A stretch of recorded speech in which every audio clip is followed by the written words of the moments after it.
In May 2021, a 96-year-old businessman died in Rome, Italy. Ahmed Idris Nasreddin had amassed a personal fortune of close to $500 million in his lifetime, but his death barely made the news. Nasreddin was an Eritrean who moved to Jos in Nigeria's Plateau State and grew his father's small manufacturing business into a $460 million conglomerate involved in everything from breakfast cereal and confectionery to pharmaceuticals, real estate and energy. After many years of growth and success, he eventually handed his sprawling business empire over to his son, Atia Nasreddin, and retired at an old, satisfied age. In an official statement released after Nasreddin's death in May, Plateau State Governor Simon Nalong said, NASCO has over the years remained a major employer of labor in Plateau and continues to contribute to the economic prosperity of the state and Nigeria at large through tax revenue and corporate social responsibility. Well, that was the cover story anyway. In reality, as is so often the case in Nigeria, the gap between the facts and the information released to the public was so wide as to be scarcely believable. What on earth could this shrewd, respectable businessman who looked like he could not hurt a fly have done to put him in a story about the world's deadliest terror organization? Why would the brand he built, which to many Nigerians evokes memories of a beloved childhood breakfast cereal, appear in the same sentence as Boko Haram? To answer these questions, our story begins on another continent in 1955, some 8 years before his father would move to Nigeria and establish NASCO.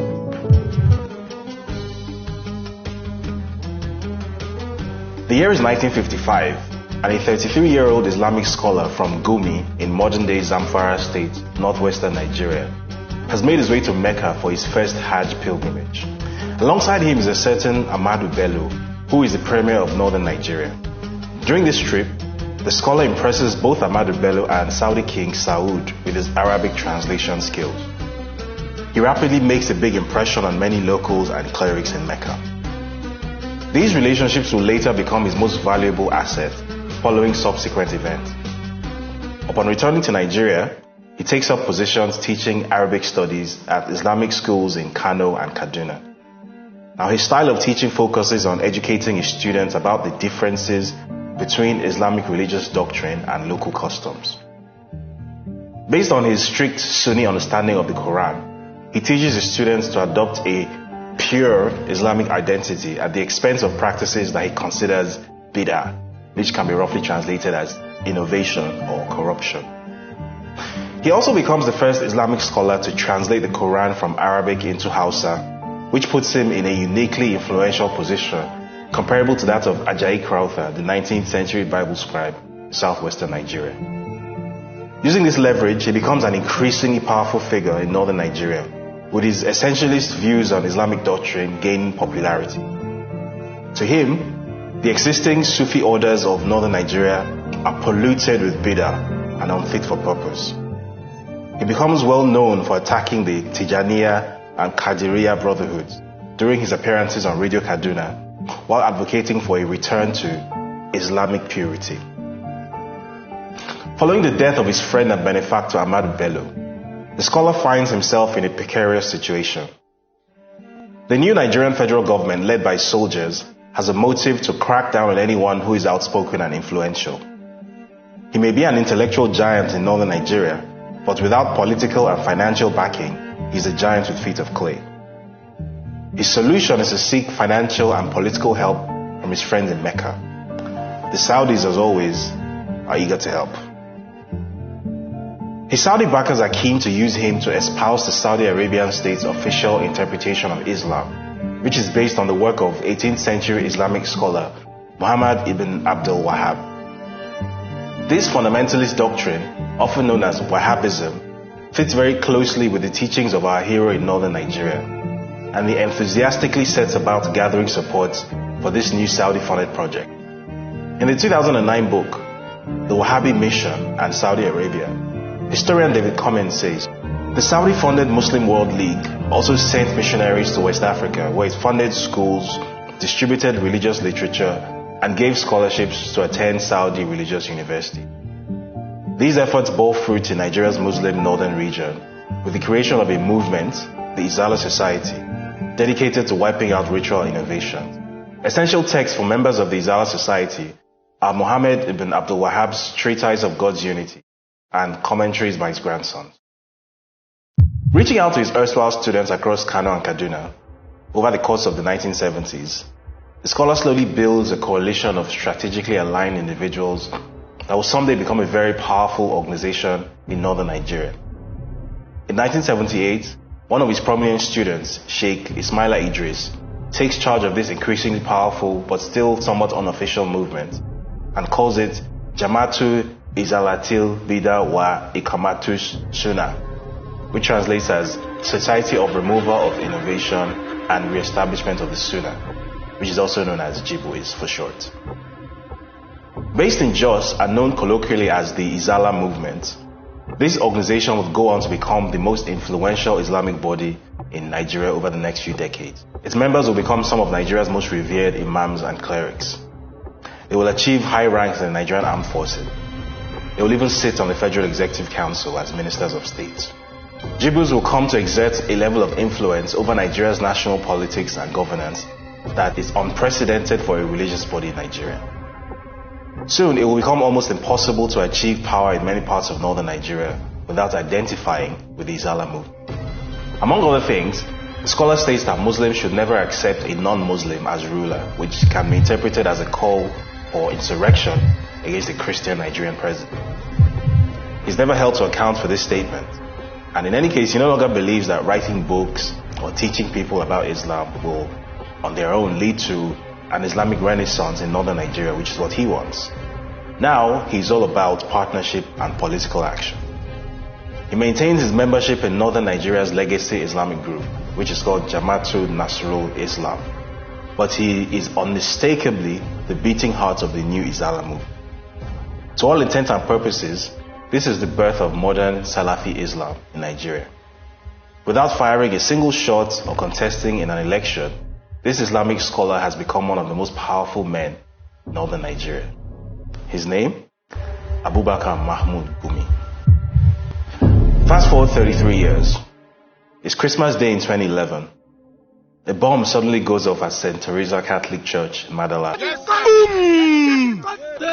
Frankly speaking, I thought the war has ended. Killing 35 people and wounding a further 52. Almost simultaneously, a series of coordinated bomb attacks and shootings takes place at churches in Jos, Dalaka, and Damaturu. An obscure Islamist group calling itself Boko Haram claims responsibility for the attacks. During the trial of the main suspect, Kabir Umar, also known as Kabir Sokoto, 2 years later, a masked witness claims that an Algerian Islamist group provided funding and support worth 40 million naira, which was roughly $250,000 at the time, to carry out the attacks. To the general public, it is unclear what the link is between Islamists in northern Nigeria and well-funded terror groups in North Africa. To those in the know, however, the incidents of December 25, 2011 are not only expected, but are likely to intensify and become more regular. This is because while the Nigerian public up to this point has been fed with what amounts to a tiny percentage of the actual story behind Boko Haram, this group has in fact been incubated at the highest levels of the theological, economic, and social establishment in northern Nigeria. Boko Haram in reality is so much bigger than its two most famous faces, Mohammed Yusuf and Abubakar Shekau, that reducing it to these two men serves to miss the actual story spectacularly.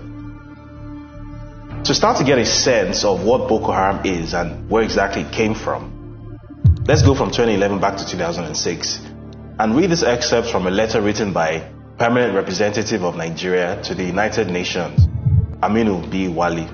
Now, this letter was addressed to the chairman of the UN Counterterrorism Committee. It lays out in some detail the measures taken by the Nigerian government to fight terrorism in Nigeria. I'll take special notes of the names mentioned in bold.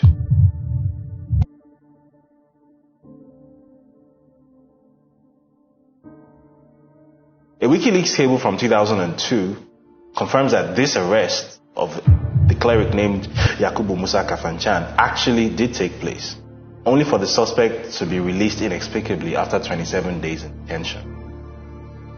For those who are not aware, Yakubu Musa Kafanchan, also known as Sheikh Yakubu Musa Katsina or Yakubu Musa Hassan, is a founding member of the Izala movement or Jibwis. He is in fact the current chairman of its National Board of Trustees and the chairman of the Katsina State Jibwis chapter. He is a widely respected Islamic cleric and a very close personal friend and public associate of, no prizes for guessing, Isa Pantami. Yes, that Isa Pantami. Mr. Kafanchan was even recently named as one of the 500 most influential Muslims in the world by the Royal Islamic Strategic Studies Center, a Jordanian government-affiliated NGO, and we'll come back to that later. So apparently as far back as 2002, Mr. Kafanchan was known to the Nigerian security establishment as the leader of a terror network trying to set up terror cells in Katsina and Kano. And you should keep that in mind because this information will become even more important as this documentary progresses. Now, according to this official Nigerian government communication to the UN Counterterrorism Committee, this real-life terror cell organizer was known to have affiliations with a certain group called GSPC, which previously tried to carry out terror attacks in Nigeria, and he was even arrested for it in 2002, which was 7 whole years before anyone in the world outside of northern Nigeria ever heard of something called Boko Haram. Yet in 2021, he's not only a free man, but he's a powerful free man, with access to federal ministers, state governors, and even Nigerian President Muhammadu Buhari himself. That brings us to the GSPC, which was referenced in the UN letter. So what is the GSPC? GSPC stands for Groupe Salafiste pour la Prédication et le Combat, which means Salafist Group for Preaching and Combat. Basically, it's a legal Salafi terror organization based in Algeria, which is affiliated with Al-Qaeda and the Taliban. It specializes in providing training, funding, and support to Islamists and jihadi fighters around the world, using a global network of smugglers, money launderers, and rat line.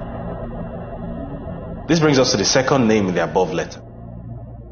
Alhaji Shahru Haruna, in the Nigerian government's own words, was a GSPC agent who funded the activities of people like Kabir Sokoto by laundering proceeds from smuggled goods. He too was arrested and held on terror financing charges. And somehow he too is not only a free man today, but also a powerful one in his own right.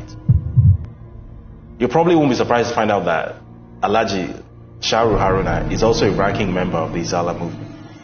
Now, according to these posts which I dug up from Facebook accounts linked to the Kano State Izala movement chapter, Shahru Haruna is the deputy president of the Kano State chapter of Jibwis. Like Yakubu Kafanchan, this indicted terror funder not only retains his position in Nigeria's most influential Muslim body, but is also a respected Islamic preacher with access to the who's who of Nigerian politics and governance. Even more interestingly, when I did some digging into Mr. Haruna, I discovered something potentially even more alarming.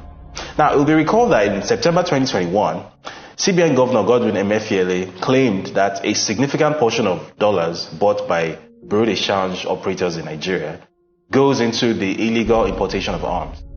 Speaking at the end of the monthly Monetary Policy Committee meeting, he said, "Whether it is Boko Haram, kidnapping, and all sorts of nefarious activities, BDCs take our country's dollars and sell to people to go and buy arms and ammunition to come and hurt us. That's what people want us to continue to do. We cannot do that any longer. We can't. If you have any legal, legitimate business you want to conduct, please take your business to a bank. They will sell you for it." A search of Nigeria's Corporate Affairs Commission database for the name Shahru Haruna turned up a plethora of companies registered under the Dandima name, including a Bureau de Change.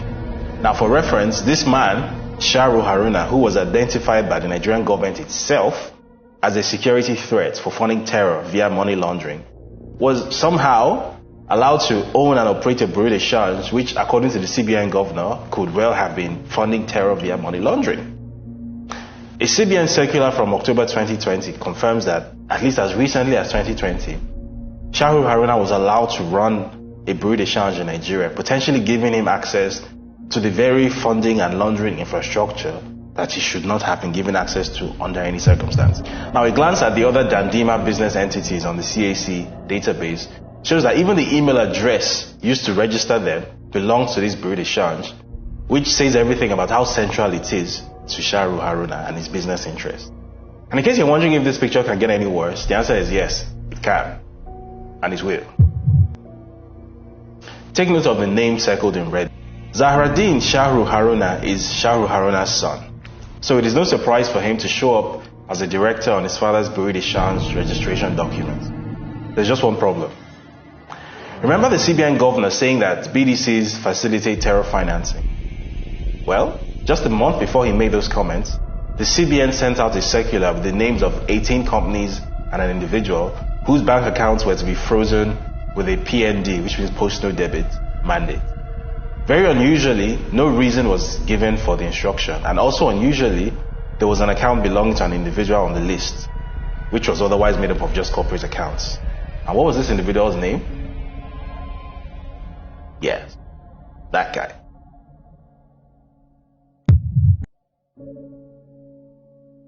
Now let's rejoin our Eritrean friend in the year 2006.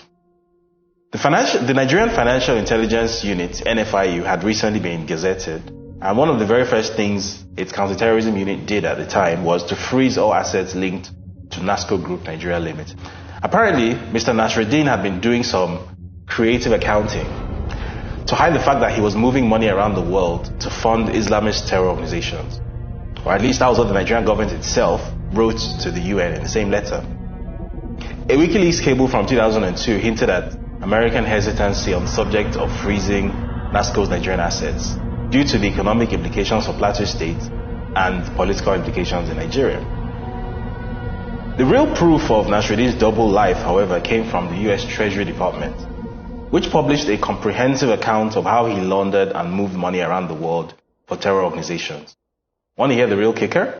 Nasruddin had been funding and laundering money for none other than GSPC, the Algerian terrorist group which Yakubu Katsina and Sharu Haruna were also involved with around the exact same time. The Nigerian jihadis being trained in Algerian camps in 2002 would later return to Nigeria and make up the core of what would later come to be known as Boko Haram. And, what a coincidence, it just so happened that NASCO was also based in Jos, which so happens to be the headquarters of the Izala movement, from where it conducted its many North African dalliance. So using money made from these market-leading FMCGs marketed by NASCO to Nigerian consumers, a cross-border network of terrorism was being nurtured. These terrorists would someday return to Nigeria and kill the very kids eating NASCO cornflakes every morning. And it was all thanks to this nice gentleman from Eritrea. The thing about Ahmed Idris Nasruddin, however, is that he was a rich man. And like all rich men, he had a way around problems that would have grounded other people. Now in 2005, Lisa Myers and Aram Ruston of the NBC News Investigative Unit discovered that despite his designation as a terror financer in the US, Nasruddin's Nigerian business empire and his Italian hotel were still operating as normal. Quoted in the story, Victor Comras, a former terror finance expert at the US State Department, said, "This isn't a loophole. This is failure to implement the sanctions appropriately. He's been involved in terrorist financing. Let's put him out of business."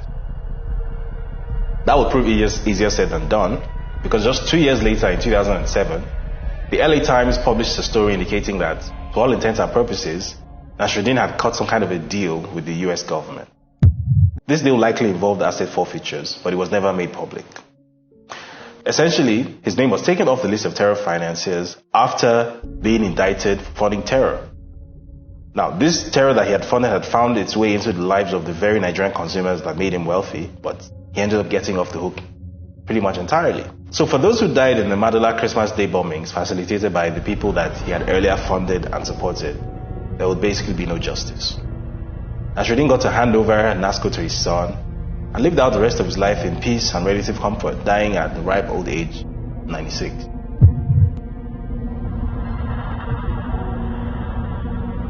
Now, I mentioned earlier that the dates of Yakubu Katsina's initial attempt to establish terror cells and Taliban training camps in Kano and Katsina was important. Here's why. Remember Abubakar Gumi's stated position that Muslims should never accept a non-Muslim as ruler? Well, it just so happens that the concerted push for Sharia law across 12 of Nigeria's northern states lines up perfectly with the election of Olusegun Obasanjo, a Christian, as president in 1999. Through the eras of Shehu Shagari, Muhammadu Buhari, Ibrahim Babangida, Sani Abacha, and Abdulsalam Abubakar, who were consecutive Muslim Nigerian heads of state, there was never a directed and concerted push for Islamic law across those 12 Muslim-dominated states. But following Obasanjo's entry, however, Zamfara, Kano, Sokoto, Katsina, Bauchi, Borno, Jigawa, Kebbi, Yobe, Kaduna, Niger, and Gombe states decided in quick succession to embrace a separate penal code from southern Nigeria, which was based on Sharia law. Why this piece of information is important is that it is key to understanding the political resonance of the Izala movement in northern Nigeria and the sheer amount of power wielded by indicted terror financiers and terrorists who still sit on its board. This in turn is central to understanding two things about terrorism in Nigeria.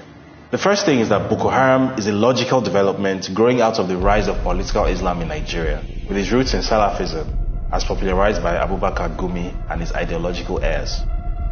The second thing is that it is impossible to divorce Abubakar Gumi's use of Saudi money and Wahhabi indoctrination in the 1970s from the adoption of Sharia law in northern Nigeria, the rise of violent Salafi hardliners like Abubakar Shekau, and the eventual mass uprising against the Nigerian state that will almost inevitably take place across northern Nigeria. It is also important to understand that while the Boko Haram brand might be an unattractive one, the goals of Boko Haram are by no means unattractive to those who make up the ideological core of the Izala movement, which has now become Nigeria's most influential Muslim body.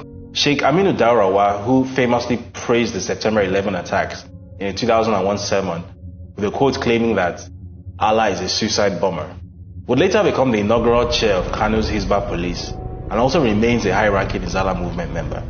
With sympathizers and collaborators up to and including Nigerian President Muhammadu Buhari himself, the Izala sect has no incentive or reason to fundamentally rethink or reform its ideology, which is directly and provably linked to Salafi terrorism in Nigeria.